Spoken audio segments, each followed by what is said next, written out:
Kuanzia urafiki, mahusiano, uchumba hadi ndoa, kila hatua ya mahusiano huwa na matarajio. Ni ukweli usioweza kupingika ya kuwa matarajio huamsha hari, bidii na shauku ya kujituma ili kufikia malengo. Kila kitu tunachoamua kukifanya katika maisha yetu, asili yake ni matumaini na matarajio tulionayo kama sehemu ya imani inayoweza kutusaidia kuyafikia malengo yetu tulionayo kila siku. Kwa mfano, aliyeamua kufanya biashara, matarajio yake ni kupata faida. Je, vipi kuhusu mkulima? Mkulima pia apandapo mbegu shambani, matarajio yake ni kuvuna mazao na kurudisha nyumbani. Lakini si mara zote tunapata matarajio au matokeo tuliyoyakusudia. Kuna muda mkulima huishia kupanda mbegu pasina kurudisha mazao nyumbani. Kuna wakati mwingine mtu hufanya biashara, lakini baada ya biashara kuleta faida, huleta hasara. Matarajio nje na matokeo tuliyoyatazamia, mambo haya hukatisha tamaa, kuvunja moyo na kuleta hofu.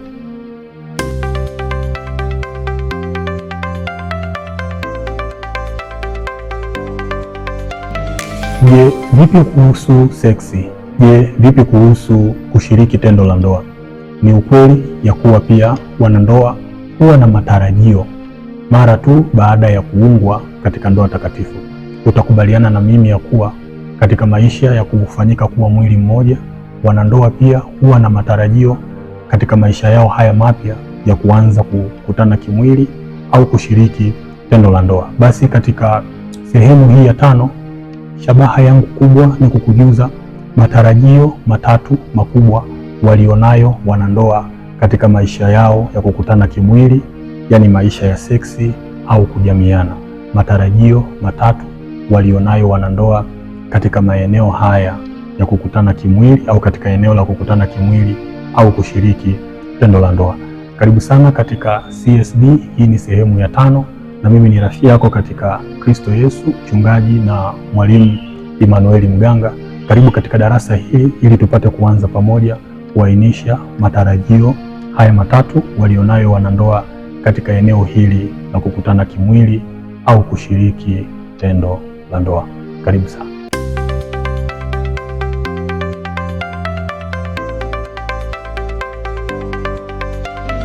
Matarajio ya kwanza walionayo wanandoa kuhusu maisha ya kukutana kimwili au kujamiana ni fursa, uwezekano wa kushiriki. Ni fursa, nafasi na uwezekano wa kushiriki tendo la ndoa. Fursa, nafasi na uwezekano wa kushiriki tendo la ndoa. Haya ni matarajio ya kwanza wanayokuwa nayo wanandoa, yani mtu mke na mtu mume baada ya kuoa au kuolewa. Huwa wanakuwa na matarajio haya katika upande wa fursa, nafasi na uwezekano wa kushiriki tendo la ndoa, kwamba ni mara ngapi inatakiwa kwa wanandoa au watu walioungwa katika ndoa takatifu kukutana kimwili, kwa sababu ndani ya ndoa ndio wakati ambao Mungu mwenyewe ameuamuru kwa watu hawa, yani mtu mke na mtu mume, waanza kufurahia utofauti wao wa kimwili, yani maisha ya kukutana pamoja, maisha ya kujamiana au maisha ya kukutana kimwili. Basi fahamu ya kuwa wanandoa huwa na matarajio haya. Je, wataanza kuuliza kwa watu wengine au watataka kujua ni mara ngapi imewapasa kukutana kimwili? Je, idadi ya siku, idadi ya wiki au idadi ya mwezi, kwamba wanatakiwa kukutana mara ngapi katika siku, katika wiki au katika mwezi? Basi fahamu ya kuwa neno la Mungu halihitaji namba ya lazima kama wanandoa waweze kukutana mara 2 kwa siku au waweze kukutana mara 3 kwa wiki au waweze kukutana mara 5 kwa mwezi. Lakini ukisoma katika kile kitabu cha Wakorinto, yani waraka wa kwanza wa Paulo mtume kwa Wakorinto, ile sura ya 7 ule mstari wa 5, neno la Mungu linasema ya kuwa msiwe wenye kunyimana isipokuwa mmepatana kwa muda. Hili bado linabaki kuwa ni swali. Je, wanandoa wanatakiwa kushiriki tendo la ndoa mara ngapi kwa siku, kwa wiki au kwa mwezi? Haya ni matarajio ambayo huwa wanakuwa nayo wanandoa. Basi fahamu ya kuwa neno la Mungu halihitaji idadi kama namba ya lazima, yani wanandoa imewapasa pengine kukutana kimwili mara 2 kwa siku au mara 5 kwa wiki au mara 10 kwa mwezi. La, lakini maisha haya ya kukutana kimwili kwa wanandoa lazima matarajio yao yajengwe katika maelewano na mazungumzo ya wazi bila kificho, kwa sababu kukutana kimwili ni tendo la kufurahia kati ya mtu mke na mtu mume. Kwa hiyo matarajio ya kwanza wanayokuwa nayo wanandoa kuhusu maisha ya kukutana kimwili au kujamiana ni kwa habari ya the frequency. Je, wanatakiwa kushiriki au kukutana kimwili mara ngapi kwa siku, wiki au mwezi? Basi enyi wanandoa, mpate kufahamu ya kuwa neno la Mungu halitaji namba ya lazima, ila linataja kwa maelekezo ya kuwa msiwe wenye kunyimana isipokuwa mmepatana kwa muda.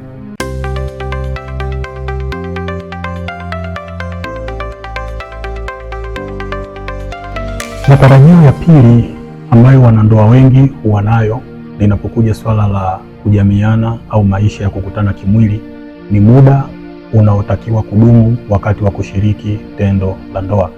Muda unaotakiwa kudumu wakati wa kushiriki tendo la ndoa. Basi ili kuelewa vizuri matarajio haya wanayokuwa nayo wanandoa, tujifunze kupitia mifano hii miwili. Moja, ni ukweli usioweza kubadilika ya kuwa tangu kutungwa mimba hadi kwa mwanamke kupata mtoto huchukua takribani muda wa miezi 9 ili kuku aweze kutotoa mayai yake vema. Kama mfano wa pili, humgharimu au huchukua siku zaidi ya 21. Hili linabaki kuwa ni swali. Je, ili mwanamume na mwanamke waweze kufikia kiwango cha raha au kilele cha kufurahia tendo la ndoa, je, imewapasa kutumia muda gani? Kwa mfano, kwa mtu mume mwenye afya iliyo kamili na afya iliyo bora, je, hutakiwa kutumia muda gani au huhitaji muda gani tangu kuanza kushiriki tendo la ndoa hadi kumaliza? Yaani tangu kulala hadi kuamka, kusimama hadi kukaa, tangu kuanza kushiriki tendo la ndoa hadi kufikia kiwango cha raha, yaani kiwango cha kufurahia ya kwamba utoshelevu katika kukutana kimwili umeweza kufikiwa. Je, mtu mwenye afya bora zaidi sana mwanamke na mwanaume hutakiwa kutumia muda gani? The endurance. Haya ni matarajio ya pili ambayo wanandoa huwa wanakuwa nayo. Na katika eneo hili la kiwango cha muda unaotakiwa kutumika au unaotakiwa kudumu ili wanandoa waweze kufurahia kushiriki kwao tendo la ndoa, kumekuwa na taarifa nyingi kiasi kwamba zimeleta mkanganyiko ya kwamba ni muda gani sahihi ambao humtosha mtu mke kufikia kilele katika kushiriki tendo la ndoa na mtu mume kufikia kilele wakati wa kushiriki tendo la ndoa. Wanasayansi na wataalamu wa afya wameleta takwimu zao na tafiti walizokuwa wakifanya kuhusu muda unaotakiwa kushiriki tendo la ndoa kati ya mtu mke na mtu mume tangu kuanza hadi kumaliza, lakini fahamu ya kuwa watu wako tofauti.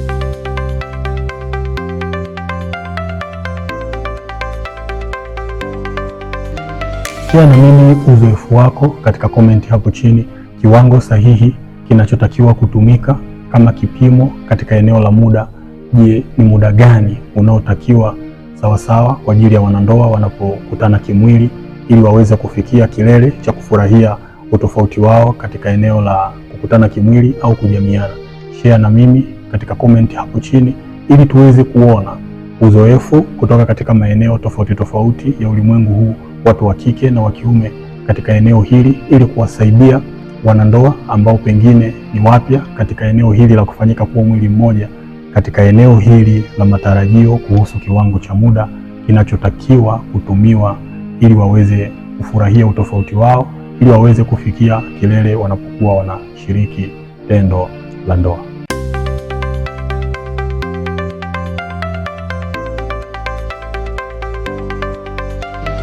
Matarajio ya tatu na ya mwisho wanayokuwa nayo wanandoa katika eneo la kukutana kimwili au kujamiana au kushiriki tendo la ndoa ni uwezo wakati wa kushiriki tendo la ndoa. The performance, uwezo wakati wa kushiriki tendo la ndoa.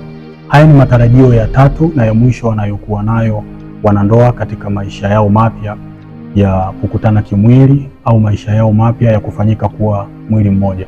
Katika eneo hili la uwezo tunatazama kuhusu ubunifu na mbinu mbalimbali ambazo wanandoa hujikuta wakiwa nazo au hutarajia kuwa nazo kwa mtu mke au mtu mume wakati wa kushiriki tendo la ndoa. Na katika eneo hili la uwezo wakati wa kushiriki tendo la ndoa. Hapa tunazungumzia kwa kuhusianisha sana makundi makubwa matatu ya wanandoa. Kundi la kwanza ni watu bikira, yaani mtu mke na mtu mume ambao hawana uzoefu kabisa wa kukutana kimwili kabla ya ndoa. Lakini kundi la pili ni kundi ambalo linahusisha mtu mke au mtu mume, yaani mmoja kati ya mke na mume kutokuwa na uzoefu, yaani mtu huyu huwa ni bikira, hakuwahi kabisa kukutana kimwili kabla ya kuungwa katika ndoa takatifu, lakini mwenza wake inaweza ikawa ni mke au mume, yeye tayari amekuwa na maisha haya ya kukutana kimwili kabla ya kuungwa katika ndoa takatifu. Lakini eneo la tatu au kundi la tatu na la mwisho ni watu wote wawili, yaani mtu mke na mtu mume wamekuwa na maisha haya ya kujamiana au kushiriki tendo la ndoa kabla hawajaungwa katika ndoa takatifu. Kwa hiyo basi, matarajio ya uwezo wakati wa kushiriki tendo la ndoa huathiriwa kutokea katika makundi haya matatu. Je, wewe ni mwanandoa ambaye umeanza kushiriki tendo la ndoa wote wawili, wewe na mume wako, mlipoungwa katika ndoa takatifu, au mmoja wenu alikuwa na uzoefu wa kushiriki tendo la ndoa kabla ya kuingia katika ndoa takatifu, au wote wawili mmejikuta mkiwa na utamaduni huo kabla ya kuungwa katika ndoa takatifu, yaani utamaduni wa kukutana kimwili au mtindo wa maisha ambao uliwawezesha kushiriki tendo la ndoa kabla ya kuungwa katika daraja la ndoa takatifu. Basi fahamu ya kuwa yako matarajio ambayo yanaweza yakaathiri mtazamo wa mwenza wako kuhusu maisha ya kukutana kimwili.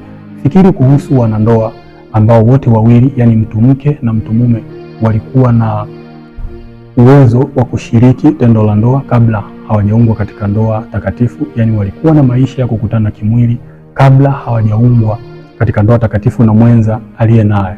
Kwa hiyo mtu huyu mke au mtu mume anapoingia katika ndoa na mwanamume ambaye hakuwahi kushiriki naye tendo la ndoa kwanza, lakini aliwahi kuwa na wanaume ambao wamewahi kushiriki nao tendo la ndoa kwanza, au mume vivyo pia aliwahi kuwa na wanawake kadhaa aliokutana nao kimwili kabla hajakutana na mwanamke huyu ambaye amepata kuungwa naye katika ndoa takatifu, basi fahamu ya kuwa yako matarajio yanayoweza yakaathiri mtazamo wake kabisa wa upya anapokuwa ameingia katika ndoa takatifu, zaidi sana katika uwezo wa mwenza wake katika kushiriki tendo la ndoa. Fikiri kuhusu mwanaume aliyewahi kukutana na wanawake waliokuwa na uwezo mkubwa wa kukutana kimwili au wanaposhiriki tendo la ndoa, lakini mke huyu aliyemtoa amekuwa ni mke ambaye hana uwezo mkubwa, hana ufanisi mkubwa wanapokuwa wanakutana kimwili. Basi fahamu ya kuwa yako mambo yanayoweza kuathirika katika maisha yake ya kujamiana au kukutana kimwili. Basi ni kufahamisha ya kuwa sex is an art which can be learned. Kujamiana au kukutana kimwili ni sanaa ambayo kila mtu anaweza akajifunza na akawa mahiri mara tu anapoungwa katika ndoa takatifu. Hivyo basi, ikiwa umekutana na mwenza ambaye hana uwezo mkubwa wa kushiriki tendo la ndoa au kukutana kimwili, mnapokutana kimwili, basi fahamu ya kuwa ni safari mpya ya kuanza tena kujifunza yeye na wewe pamoja, ili kuweza kufurahia tendo hili lenye picha na mpango wa Mungu. Kwa hiyo haya ni matarajio matatu makubwa wanayokuwa nayo wanandoa, zaidi sana katika maisha yao ya kukutana kimwili, na matarajio haya yanaweza yakajenga au matarajio haya yanaweza yakabomoa.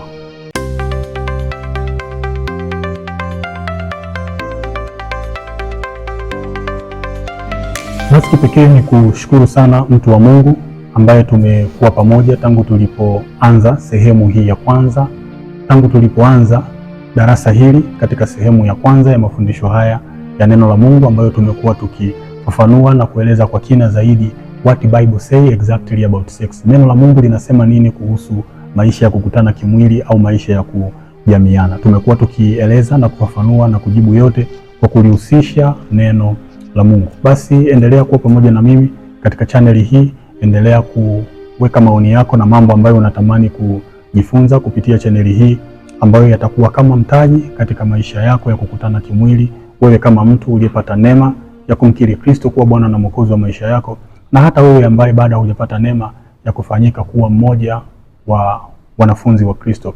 Mimi ni rafiki yako katika Kristo Yesu, mchungaji na mwalimu Emmanuel Mganga.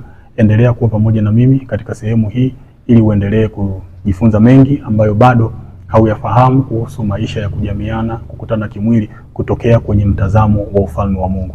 Mpaka muda na wasaa mwingine, amani ya Bwana iwe pamoja nawe.